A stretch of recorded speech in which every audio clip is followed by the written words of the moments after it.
નમસ્કાર દર્શક મિત્રો, લોકશાહી શાસન વ્યવસ્થામાં પ્રજાના પ્રતિનિધિ તરીકે ચૂંટાઈને આવેલા ધારાસભ્યશ્રીઓ વિધાનસભા ગૃહોમાં લોક પ્રશ્નોને વાચા આપે છે અને આ રીતે રાજ્યના વિકાસ માટે નીતિ ઘડાય છે, નિર્ણયો લેવાય છે તેમજ પ્રજાના પ્રશ્નોનું સુખદ નિરાકરણ પણ આવે છે. દર્શક મિત્રો, 15મી ગુજરાત વિધાનસભાના 7મા સત્રના અંતિમ દિવસે હાથ ધરાયેલી મહત્વની કાર્યવાહીના સંકલિત અંશો લઈને અમે ઉપસ્થિત થયા છીએ કાર્યક્રમ લોકશાહીના ધબકારામાં. તો આવો નિહાળીએ લોકશાહીના ધબકારા. માનનીય અધ્યક્ષ શ્રી. ઓર્ડર. પ્રશ્ન ક્રમાંક 1 માન્ય શ્રી બાબુભાઈ જે પટેલ. માન્ય અધ્યક્ષ શ્રી, હું આપના દ્વારા જાણવા માગું છું કે પેટા આરોગ્ય કેન્દ્રો, પ્રાથમિક આરોગ્ય કેન્દ્રો અને સામૂહિક આરોગ્ય કેન્દ્રો મંજૂર કરવા ધારાધોરણ શું છે? માનનીય અધ્યક્ષશ્રી, પેટા આરોગ્ય કેન્દ્ર, પ્રાથમિક આરોગ્ય કેન્દ્ર અને સામૂહિક આરોગ્ય કેન્દ્ર મંજૂર કરવાના ધારાધોરણો માનનીય અધ્યક્ષશ્રી સરકારશ્રીએ બહુ ગંભીરતાપૂર્વક દુર્ગમ અને જે પછાત વિસ્તારો છે, આદિવાસી વિસ્તારો છે, એના માટેના વસ્તીના ધોરણો ખૂબ ટૂંકા રાખ્યા છે. એટલે કે પેટા આરોગ્ય કેન્દ્ર જે આપણે મંજૂર કરીએ એ આદિજાતિ, પર્વતીય અને દુર્ગમ વિસ્તારો છે, ત્યાં 3000ની વસ્તીએ આપણે એક આપીએ છીએ. અને સામાન્ય વિસ્તારો હોય જે મેદાની ઇલાકા છે તો એમાં 5000. પ્રાથમિક આરોગ્ય કેન્દ્ર માનનીય અધ્યક્ષશ્રી આદિજાતિ, પર્વતીય, દુર્ગમ વિસ્તારોમાં વસ્તી 20000ની હોય અને આપણે આપીએ છીએ. અને સામાન્ય વિસ્તારો એમાં આપણે 30000ની વસ્તી આપીએ છીએ. અને CHC એટલે કે સામૂહિક આરોગ્ય કેન્દ્ર માનનીય અધ્યક્ષશ્રી એ આદિજાતિ, પર્વતીય, દુર્ગમ વિસ્તારોમાં વસ્તી 80000ની હોય એટલે આપણે એક આપી દઈએ છીએ. અને સામાન્ય વિસ્તારોમાં માનનીય અધ્યક્ષશ્રી 1,20,000ની વસ્તીએ આપણે આપીએ છીએ. માન્ય કિરીટસિંહભાઈ ડાભી. માન્ય અધ્યક્ષશ્રી, આપના મારફત હું માન્ય મંત્રીશ્રીને પૂછવા માગું છું કે હાલ અમદાવાદ જિલ્લામાં કેટલા સામૂહિક આરોગ્ય કેન્દ્રો અને કેટલા પ્રાથમિક આરોગ્ય કેન્દ્રોની જરૂરિયાત છે અને કેટલા કાર્યરત છે? માનનીય અધ્યક્ષશ્રી, આમ તો 2011ની વસ્તી પ્રમાણે જેટલા PHC, CHC અને સબ સેન્ટર એ આપવાના થાય, પરંતુ આ ભારતીય જનતા પાર્ટીની સરકારે જેમ જેમ વર્ષો વીતતા જાય એમ વસ્તી પણ વધતી જાય એટલે એને એ વસ્તીના ધોરણે આપણે આપવાનું નક્કી કર્યું. અને પરિણામે આજે માનનીય અધ્યક્ષશ્રી અમદાવાદ જિલ્લામાં સામૂહિક આરોગ્ય કેન્દ્ર મળવાપાત્ર 2024ની વસ્તીએ 10 થાય, પરંતુ સામૂહિક આરોગ્ય કેન્દ્ર 8, પેટા જિલ્લા હોસ્પિટલ 3 અને કુલ 11 મળવા જોઈએ. એની જગ્યાએ એક વધારાનું છે માનનીય અધ્યક્ષશ્રી. અને પ્રાથમિક આરોગ્ય કેન્દ્ર માનનીય અધ્યક્ષશ્રી મળવાપાત્ર 2024ની વસ્તીએ 40 થાય, પરંતુ હયાત 42 છે એટલે પણ એમાં 2નો વધારો છે. માન્ય રમણલાલ પાટકર. નીતિ વિષયકનો પ્રશ્ન છે. એમ તો વસ્તીના આધાર પર જે પેટા કેન્દ્રો આપે છે તો વાજબી જ છે, પરંતુ અમારો ઉંબરગામ તાલુકો વિધાનસભામાં સહેલો તાલુકો છે અને ત્રણેય બાજુ એક મહારાષ્ટ્ર, દમણ અને સેલવાસનો વિસ્તાર આવે છે. હું મારું સ્પષ્ટ કહેવાનું એવું છે કે નીતિમાં થોડો ફેરફાર કરી અમારે ત્યાં 1019 જેટલા ઉદ્યોગો આવેલા છે, એમાં 8.5 લાખથી વધારે કામદારો કામ કરી રહ્યા છે. ઉંબરગામ તાલુકાની 2011ની વસ્તી પ્રમાણે 3,54,000ની વસ્તી છે. એવા સંજોગે નીતિમાં ફેરફાર કરીને આરોગ્ય સુવિધા વધારવા માટે સ્ટેટ દરજ્જો સાથે એક હોસ્પિટલ માંગેલી છે મેં, એ આપવા સરકાર તૈયાર છે કે કેમ? માનનીય અધ્યક્ષશ્રી, ઉમરગામ વિસ્તારનો રાજ્યોની સરહદોને અડીને આવેલો આ વિસ્તાર છે. માનનીય અધ્યક્ષશ્રી, એમનું સૂચન છે, પરંતુ હંમેશા આદરણીય ભૂપેન્દ્રભાઈ પટેલ સાહેબની સરકાર આરોગ્ય અને શિક્ષણમાં ખૂબ સકારાત્મક રહી છે અને જ્યાં આગળ જે વિસ્તારોમાં જે કોલેજો જોઈએ ત્યાં કોલેજો પણ આપી છે અને સાથે આરોગ્યની સુવિધાઓ 2024-25 સુધીમાં હાલના જે ધારાધોરણો અને નિયમો છે એ પ્રમાણે આપણે લગભગ એ ગોલ સુધી પહોંચી ગયા છીએ અને જ્યાં આગળ એ ધારાધોરણોને અનુરૂપ જીઓ ટેગિંગથી પણ આપણે એ વિસ્તારની અંદર આરોગ્ય કેન્દ્ર જ્યાં ખૂટતા હોય અને ઘણી જગ્યાએ તો માનનીય અધ્યક્ષશ્રી કે હાઈવે જતા હોય જ્યાં બ્લેક સ્પોટ હોય ત્યાં ટ્રોમા સેન્ટરોની પણ આપણે વ્યવસ્થા કરી છે. આરોગ્યની દ્રષ્ટિએ માનનીય અધ્યક્ષશ્રી સરકારી વ્યવસ્થા ખૂબ સારી રીતે આ રાજ્યમાં સામાન્ય ગરીબ અને મધ્યમ વર્ગના પરિવારોને મળી રહે એના માટેની વ્યવસ્થા કરી છે માનનીય અધ્યક્ષશ્રી. અને જ્યારે આખા દેશે વિચાર્યું નહોતું એ વખતે તત્કાલીન આપણા મુખ્યમંત્રી નરેન્દ્રભાઈ મોદી સાહેબે અને મા અમૃતમ કાર્ડની શરૂઆત અહીંયાથી કરી હતી અને એના પરિણામે આજે આખા દેશની અંદર આયુષ્યમાન કાર્ડ પ્રધાનમંત્રી જન આરોગ્ય યોજના આજે મળી રહી છે માનનીય અધ્યક્ષશ્રી. એટલે જે પણ કોઈ સારી શરૂઆત થાય તો એ ગુજરાતથી થાય છે. પ્રશ્ન ક્રમાંક 2 માન્ય શ્રી જયસુખભાઈ કાકડિયા. હાલમાં અમરેલી જિલ્લામાં કેટલા સામૂહિક આરોગ્ય કેન્દ્રો અને કેટલા પ્રાથમિક આરોગ્ય કેન્દ્રોની જરૂરિયાત છે અને તેની સામે કેટલા કાર્યરત છે? બીજો પ્રશ્ન મારો એ છે કે ધારી અને બગસરામાં જે આરોગ્ય કેન્દ્રના લોકાર્પણ કર્યા એમાં ડાયાલિસિસ સેન્ટર ક્યારે શરૂ કરવા માગો છો? અમરેલી જિલ્લામાં સામૂહિક આરોગ્ય કેન્દ્રની વિગતો માનનીય અધ્યક્ષશ્રી 2024-25ની જે વસ્તી છે એ પ્રમાણે મળવાપાત્ર 11 છે, સામૂહિક આરોગ્ય કેન્દ્ર 13 છે અને પેટા જિલ્લા હોસ્પિટલ 3 છે. એટલે કુલ 16 એટલે 5 વધારાના જે CHCની આપણે વધારાની સંખ્યા છે. અને માનનીય અધ્યક્ષશ્રી પ્રાથમિક આરોગ્ય કેન્દ્રની વિગતો 43 મળવાપાત્ર છે અને 43 અત્યારે હયાત છે. એટલે 2024-25ની વસ્તીએ જે આપણા પરિમાણો છે માપદંડ છે માપદંડ પ્રમાણે પૂરતા પ્રમાણમાં આપણે આપી દીધા છે. અને બીજો સવાલ છે ડાયાલિસિસ સેન્ટરનો માનનીય અધ્યક્ષશ્રી. તો એ ડાયાલિસિસ સેન્ટર માટે ત્યારે હું લોકાર્પણમાં જ્યારે ગયો ત્યારે પણ વાત કરી હતી અને ખૂબ ઝડપથી આ વ્યવસ્થાઓ 25-30 કિલોમીટરની મર્યાદાની અંદર કોઈ પણ વ્યક્તિ ડાયાલિસિસ માટે મોટા શહેરમાં ના જવું પડે એ પ્રકારની વ્યવસ્થા કરી છે. આપણી IKDRC દ્વારા 272 જેટલા આપણે સેન્ટરો ચાલુ કર્યા છે અને જરૂર પડશે તો એ કિલોમીટરની રેન્જની અંદર જો ખૂટતું હશે તો ત્યાં આગળ આપણે ચાલુ કરવા માટે સંકલ્પબદ્ધ છીએ. માન્ય શ્રી મહેશભાઈ કસવાલા. માનનીય અધ્યક્ષશ્રી, માનનીય મંત્રીશ્રી પાસેથી એ જાણવા માગું છું કે 24-25માં અમરેલી જિલ્લાના સામૂહિક કેન્દ્રની અંદર કેટલી OPD, કેટલી IPD અને કેટલી ડિલિવરીની વિગતો છે? માનનીય અધ્યક્ષશ્રી, સરકારી વ્યવસ્થાઓમાં ખૂબ ગરીબ મધ્યમ વર્ગના લોકો લાભ લઈ રહ્યા છે. સામૂહિક આરોગ્ય કેન્દ્ર 13 છે અને માનનીય અધ્યક્ષશ્રીએ 13ની અંદર OPD માનનીય અધ્યક્ષશ્રી 6,26,000ની થઈ છે, IPD 64,156ની થઈ છે અને ડિલિવરી 2,882ની થઈ છે માનનીય અધ્યક્ષશ્રી. અને સાથે PHCમાં પણ આ પ્રકારની વ્યવસ્થાઓ અને આ પ્રકારની સેવાઓ આપણે આપીએ છીએ. એટલે એકંદરે આંકડો સાહેબ આ સામાન્ય વર્ગને વર્ષ દરમિયાન જે સારવાર મળે છે એ ખૂબ મોટી સંખ્યામાં લોકો ત્યાં એનો લાભ લે છે. ક્રમાંક 4 શ્રીમતી સેજલબેન પંડ્યા. માનનીય અધ્યક્ષશ્રી, હું આપના મારફતથી મંત્રીશ્રી પાસે જાણવા માગું છું કે મુખ્યમંત્રી યુવા સ્વાવલંબન યોજના અંતર્ગત ડિપ્લોમા ઇજનેરી અભ્યાસક્રમોમાં ઉચ્ચ શિક્ષણ સહાય મેળવતા વિદ્યાર્થીઓ માટે શું ધારાધોરણ રાખવામાં આવ્યા છે અને તેઓને કઈ કઈ સહાય આપવામાં આવે છે તે જણાવવા વિનંતી. માનનીય અધ્યક્ષ મહોદય, મુખ્યમંત્રી યુવા સ્વાવલંબન યોજના એ ઉચ્ચ શિક્ષણ માટે વિદ્યાર્થીઓ માટે આશીર્વાદરૂપ બની છે. ત્યારે એમાં ડિપ્લોમા એડમિશન લેવા માટે ધોરણ 10માં 80 કે તેથી વધુ પર્સન્ટાઇલ પ્રાપ્ત મેળવેલા હોવા જોઈએ અને વાલીની આવક 6 લાખ સુધીની મર્યાદા હોવી જોઈએ.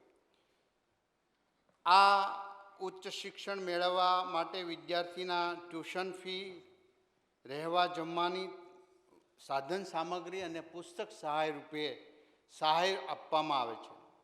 ડિપ્લોમા સ્વનિર્ભર અભ્યાસક્રમો માટે નિયત વાર્ષિક ટ્યુશન ફીના 50% અથવા તો 25,000 જે બેમાંથી પૈકી ઓછી રકમ હોય એ એમને આપવા. માનો કે 60,000 ફી હોય તો 25,000 અડધા 50% લેખે અને 30,000 હોય તો 15,000 રૂપિયા, એ રીતે ઓછી રકમ હોય એ પ્રમાણે એને આપવામાં આવે છે. ડિપ્લોમા પ્રવેશ મેળવનારને પ્રથમ વર્ષે 3,000 પુસ્તક સહાય તેમજ પોતાના વતનથી દૂર સ્વનિર્ભર સરકારી અથવા તો સમરસ હોસ્ટેલની અંદર પ્રવેશ ન મળ્યો હોય તો 10 મહિના લેખે પ્રત્યેક મહિના દીઠ 1,200 રૂપિયા 3 વર્ષ માટે એમને આપવામાં આવે છે. ગૌતમભાઈ. માનનીય અધ્યક્ષશ્રી, હું આપના માધ્યમથી મંત્રીશ્રી પાસે જાણવા માગું છું કે મુખ્યમંત્રી યુવા સ્વાવલંબન યોજના અંતર્ગત ટેકનિકલ શિક્ષણ હેઠળ ડિપ્લોમા એન્જિનિયર અભ્યાસક્રમ સિવાયના કયા કયા અભ્યાસક્રમમાં આ યોજનાનો લાભ આપવામાં આવે છે અને છેલ્લા 2 વર્ષમાં આ યોજના હેઠળ કેટલા વિદ્યાર્થીઓને કેટલી સહાય કરવામાં આવી છે? માનનીય અધ્યક્ષ મહોદય, ડિપ્લોમા ઇજનેરી અભ્યાસ સિવાય મેડિકલ, ટેકનિકલ, ડિગ્રી, આયુર્વેદ, ઉચ્ચ શિક્ષણ, નર્સિંગ, વેટરનરી અને એગ્રીકલ્ચરના અભ્યાસક્રમોમાં આ સહાય પ્રાપ્ત કરવામાં આવે છે. માનનીય અધ્યક્ષ મહોદય, છેલ્લા 2024-25માં વિદ્યાર્થીઓની કુલ સંખ્યા 65,056 અને ચૂકવેલી નાણાં રકમ છે 365.87 કરોડ રૂપિયા અને 2025-26માં 51,933 વિદ્યાર્થીઓને 254.35 કરોડ રૂપિયાની સહાય ચૂકવવામાં આવેલ છે. માન્ય દુર્લભજીભાઈ દેથરિયા. માનનીય અધ્યક્ષશ્રી, આપણા માધ્યમથી માનનીય મંત્રીશ્રી પાસે જાણવા માગું છું કે મુખ્યમંત્રી યુવા સ્વાવલંબન યોજના અંતર્ગત રિન્યુઅલ સહાય મેળવવા માટેના પાત્રતાના ધોરણો કયા છે તથા આ યોજના અંતર્ગત અરજી મંજૂર ન થવાના મુખ્ય કારણો કયા છે? માનનીય અધ્યક્ષ મહોદય, ક્રમિક સેકન્ડ વર્ષની અંદર પ્રવેશ માટે 50% એમને પાસ થયેલા હોવા જોઈએ. સહાય મેળવનાર શૈક્ષણિક સંસ્થાના વર્ષમાં ઓછામાં ઓછી 75% એમની હાજરી હોવી જોઈએ. વાલીની આવક 6 લાખ હોવી જોઈએ અને નામંજૂર થવાના કારણો છે વાલીની આવક 6 લાખથી વધુ દર્શાવેલી હોય, 10 પાસ કરેલું હોય, 10 કે 12માં 80% કરતાં ઓછા હોય, ડિપ્લોમા ટુ ડિગ્રીમાં પ્રવેશ પ્રાપ્ત કરવા માટે 65%થી ઓછા ટકા હોય, 2 કે વધુ પ્રયાસથી એટીકેટી ક્લિયર ન કરેલી હોય, બીજા વર્ષની અંદર 50%થી ઓછા પાસ થયેલા હોય. માનનીય મુખ્યમંત્રી શિષ્યવૃત્તિ યોજના CMSS અને MYSY સિવાયની અન્ય યોજનાનો લાભ પ્રાપ્ત થયો હોય તો પણ આ રિજેક્ટ થાય છે. વિદ્યાર્થીની સમય મર્યાદામાં પૂરતા ડોક્યુમેન્ટ એમને જમા ન કરાવ્યા હોય, ગ્રાન્ટેડ એઇડ કોલેજની અંદર એડમિશન પ્રાપ્ત થયું હોય, ટ્યુશન ફી એડમિશન વગેરે હોય અથવા તો દસ્તાવેજ ઓછા હોય અથવા તો પૂર્તતા ન કરેલી હોય, આવા સંજોગોમાં વિદ્યાર્થીની અરજી નામંજૂર કરવામાં આવે છે. પ્રશ્ન ક્રમાંક 5 માન્ય શ્રી ઇમરાનભાઈ ખેડાવાલા. કે અમદાવાદ ચાંદખેડાની એશિયન ગ્લોબલ સ્કૂલમાં અને વૈષ્ણવદેવી સર્કલ પાસેની જેનિસ સ્કૂલના અંદર રાઇટ ટુ એજ્યુકેશન હેઠળ મળેલા બાળકોને માનનીય દીક્ષિત તે બાળકોને સાથે બેસવા દેવામાં આવતા નથી. આવી ફરિયાદો મળે છે, એ ફરિયાદોનો નિકાલ કરવા માટે સરકારે પગલાં લીધા છે કે શું? માનનીય અધ્યક્ષશ્રી, આપણી બધાની સામાજિક જવાબદારી છે બાળકોમાં સારા સંસ્કાર આવે, એનું વ્યક્તિ નિર્માણ, પરિવાર નિર્માણ, સમાજ નિર્માણ થાય, એ જવાબદારી આપણે બધાની છે. માનનીય અધ્યક્ષશ્રી, આપણે આરટી હેઠળ દાખલ થયેલ વિદ્યાર્થીઓ સાથે ભેદભાવ રાખવા બાબતે જે 4 ખાનગી શાળાઓની મળેલ ફરિયાદ અન્વયે જિલ્લા કચેરી દ્વારા કારણદર્શક નોટિસ પાઠવવામાં આવેલ છે માન્ય અધ્યક્ષશ્રી.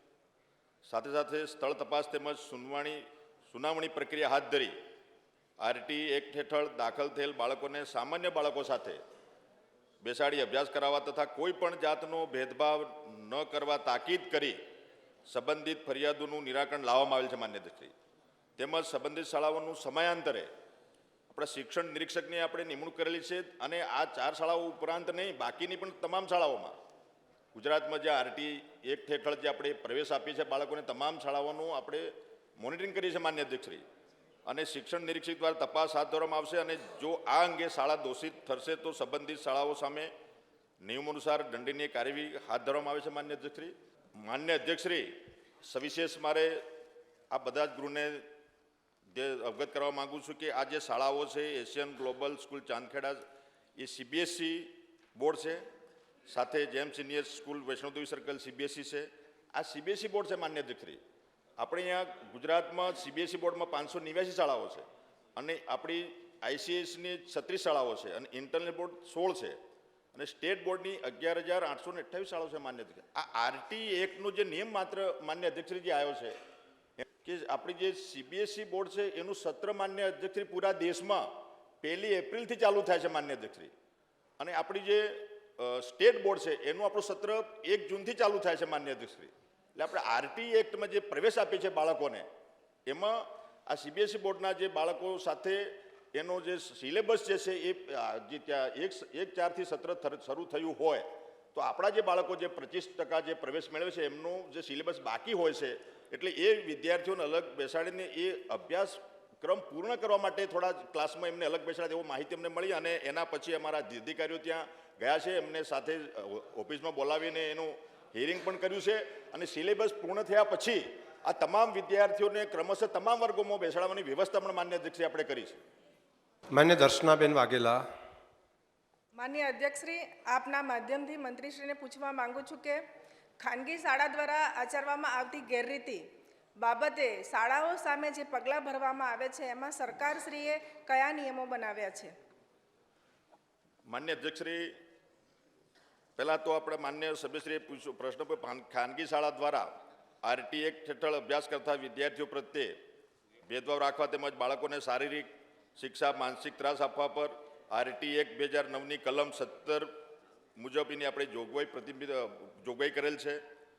તેમ છતાં શાળા દ્વારા આ મુજબની ગેરરીતિ આચરવામાં આવે તે કિસ્સામાં માન્ય અધ્યક્ષશ્રી શિક્ષણ વિભાગના 2/12/2014ના ઠરાવથી દંડકીય જોગવાઈઓ જાહેર કરવામાં આવેલ છે.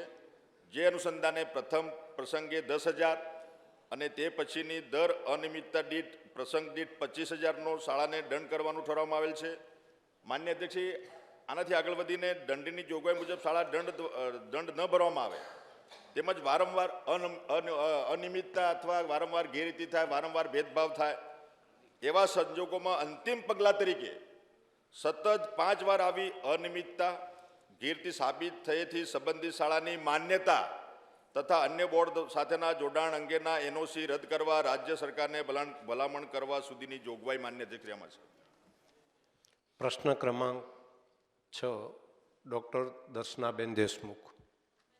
માનનીય અધ્યક્ષશ્રી, હું આપના માધ્યમથી માન્ય મંત્રીશ્રી પાસેથી જાણવા માગું છું કે કુંવરબાઈનું મામેરું યોજના હેઠળ વર્ષ 2023-24 અને વર્ષ 2024-25માં નર્મદા જિલ્લામાં તાલુકાવાર કેટલી કન્યાઓને એનો લાભ આપવામાં આવેલ છે અને એ અંગે કુલ કેટલો ખર્ચ કરવામાં આવેલ છે એ જણાવવા વિનંતી.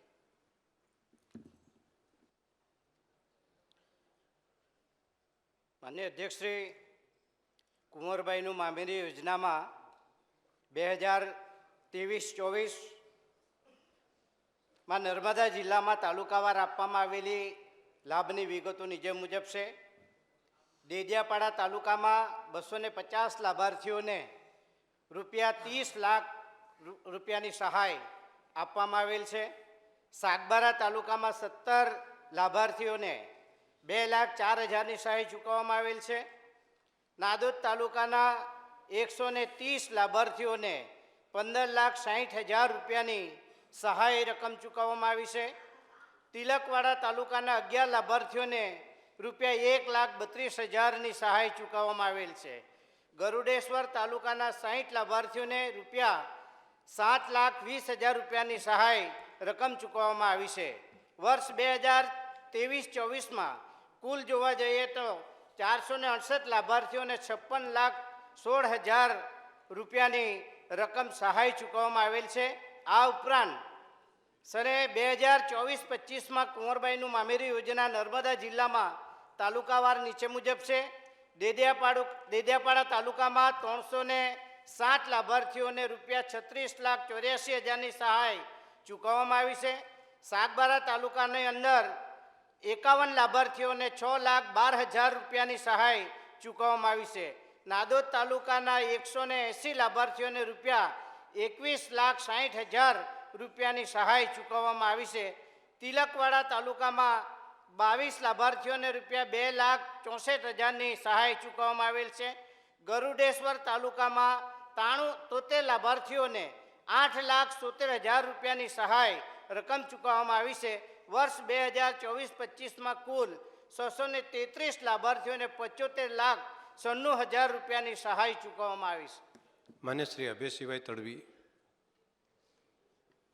માન્ય અધ્યક્ષશ્રી, હું આપણા મારફતે માન્ય મંત્રીશ્રીને પૂછવા માગું છું કે અનુસૂચિત જનજાતિની કન્યાઓને લગ્ન પ્રસંગે સહાય આપવાની કુંવરબાઈનું મામેરું યોજનાનો ઉદ્દેશ શું છે તથા કુંવરબાઈનું મામેરું યોજના હેઠળ સહાયના દર અને જોગવાઈઓમાં ક્યારે શું વધારો કરવામાં આવેલ છે?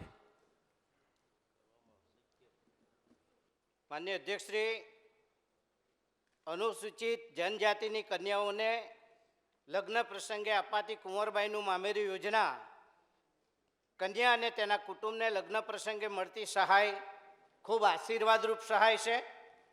ગરીબી રેખા નીચે જીવતા અનુસૂચિત જનજાતિના પરિવારો મોંઘવારી અને ફુગાવાની પરિસ્થિતિમાં કન્યાના લગ્નના ખર્ચને પહોંચી વળવા સમર્થ ન હોવાના કારણે અનુસૂચિત જનજાતિને ગરીબ પરિવાર કન્યાના લગ્નના ખર્ચને પહોંચી વળે તે માટે એક કુટુંબ દીઠ વધુમાં વધુ 2 કન્યાઓને લગ્ન પાછળ થતા ખર્ચને પહોંચી વળવા કુંવરબાઈનું મામેરું યોજના હેઠળ સહાય આપવામાં આવે છે.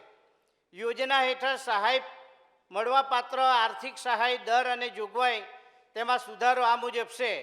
વર્ષ 2021થી કુંવરબાઈનું મામેરું યોજના અંતર્ગત અપાતી સહાય રકમ 10,000 હતી, જેમાં 2,000 રૂપિયાનો વધારો કરીને રૂપિયા 12,000 રૂપિયા આપવામાં આવે છે.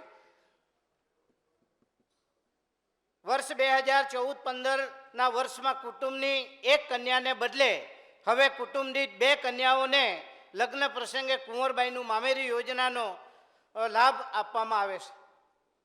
ચલો પ્રશ્ન ક્રમાંક 7 માન્ય શ્રી ત્રિકમભાઈ છાંગા. રાજ્યમાં નવા સ્થાયી પશુ દવાખાનાની સ્થાપના માટે શું ધારાધોરણો નક્કી કરવામાં આવ્યા છે અને એ ધારાધોરણો અનુસાર રાજ્યમાં છેલ્લા 2 વર્ષમાં કચ્છ જિલ્લામાં કયા સ્થાને અને તાલુકાવાર કેટલા પશુ દવાખાના સ્થાપવામાં આવ્યા છે? માનનીય અધ્યક્ષશ્રી, આપણા રાજ્યનો પશુપાલક પ્રભાતના સૂર્યોદય પહેલાં જ ઊભો થઈ જાય છે. પોતાના ઘરના બાળકો માટે નહીં પણ પહેલાં પોતાના પશુઓ માટે ચિંતિત રહે છે. તેના પશુઓને દાણા પાણી આપે છે, તેમની સેવા કરે છે અને આખો દિવસ એ જ આશા રાખે છે કે આ પશુઓ તેમને દૂધ આપશે, આવક આપશે અને એના પરિવારને ભરણ પોષણ આપશે. આ પશુપાલકની મહેનત આપણા રાજ્યની આર્થિક રીઢ છે. માનનીય અધ્યક્ષશ્રી, રાજ્ય સરકારનો દ્રઢ સંકલ્પ છે કે કોઈ પણ પશુપાલકને પોતાના પશુની સારવાર માટે મુશ્કેલી ન પડે. રસીકરણ હોય કે ખસીકરણ હોય કે બીમારીના દિવસોમાં સારવાર, દરેક સેવા તેને પોતાના ગામ નજીક મળે તે માટે સ્થાયી તથા ફરતા પશુ દવાખાનાની સ્થાપના સરકારશ્રી દ્વારા કરવામાં આવી છે. માન્ય અધ્યક્ષશ્રી, માન્ય સભ્યશ્રીના પ્રશ્નમાં જણાવું તો પશુ દવાખાના સ્થાપવા માટેની ધારાધોરણ અંગે જણાવું તો નવીન પશુ દવાખાના માટેના સૂચિત સ્થળની આજુબાજુના પશુધનની વસ્તી ઓછામાં ઓછી 15,000ની હોવી જોઈએ.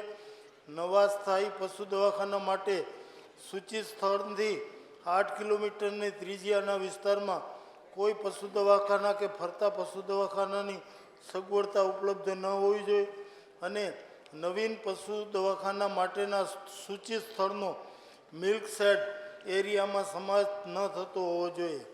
માન્ય અધ્યક્ષ શ્રી, માન્ય સભ્યશ્રીના બીજા પ્રશ્ન જણાવું તો કચ્છ જિલ્લામાં તાલુકાવાર નવા સ્થાયી પશુ દવાખાના મંજૂર કરવામાં આવ્યા તે અંગેની વિગતો આપું તો અબડાસા તાલુકામાં એક પશુ દવાખાનું તેરા ગામ ખાતે, નખત્રાણા તાલુકામાં એક પશુ દવાખાનું રવાપર ખાતે, ભચાઉ તાલુકામાં 4 પશુ દવાખાના લાકડિયા, આધોઈ, ધરાના અને સામખિયારી ગામે, ભુજ તાલુકાના 2 પશુ દવાખાના ડગાડા અને ધણોટી ગામે, માંડવી તાલુકામાં 1 પશુ દવાખાનું મોટા લાઈજા ગામે, મુન્દ્રા તાલુકામાં 1 પશુ દવાખાનું ભોજપુર ગામે, લખપત તાલુકામાં 2 પશુ દવાખાના દયાપર અને બરંડા ગામે. આમ કચ્છ જિલ્લામાં છેલ્લા 2 વર્ષમાં 12 નવા સ્થાયી પશુ દવાખાનાની સ્થાપના માટે મંજૂરી આપવામાં આવી છે. માનનીય અધ્યક્ષ શ્રી, દેશના યશસ્વી વડાપ્રધાન શ્રી નરેન્દ્રભાઈ મોદી અને આપણા મુદ્દુ અને મક્કમ મુખ્યમંત્રી શ્રી ભૂપેન્દ્રભાઈ પટેલની નેમ છે કે પશુપાલકોને તેના પશુઓની સારવાર માટે શ્રેષ્ઠ સગવડો મળી રહે. પ્રશ્નોત્તરીનો સમય પૂરો થયો છે. તો ફરી મળીશું આવતા સત્રમાં. ત્યાં સુધી રજા આપશો. નમસ્કાર.